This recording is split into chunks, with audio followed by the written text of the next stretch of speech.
Hasret selam diyor,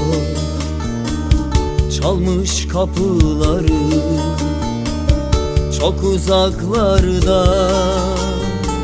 Sesin geliyor, hasret selam diyor, çalmış kapıları çok uzaklarda. Sesin geliyor, yar yar.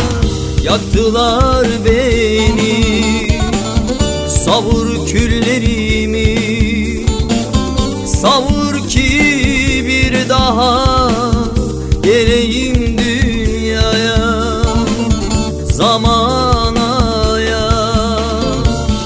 Yar ocağında bir türkü söyle, yarini bekle, yarini bekle. Yar ocağında bir türkü söyle, yarini bekle, yarini bekle.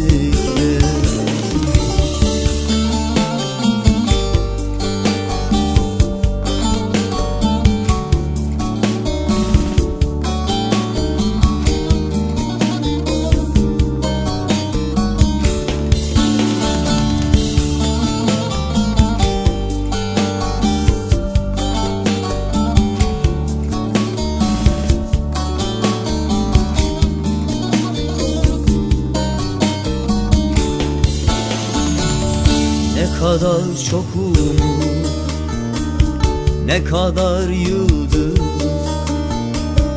bir gün kayıp gitti ateşlere ya. Ne kadar çok umut, ne kadar yıldız bir gün kayıp gitti ateşlere ya.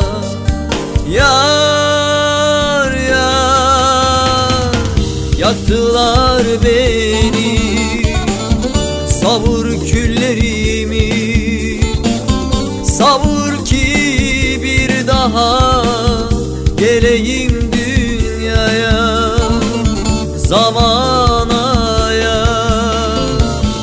Yar ocağında bir türkü söyle, yarini bekle, yarini bekle.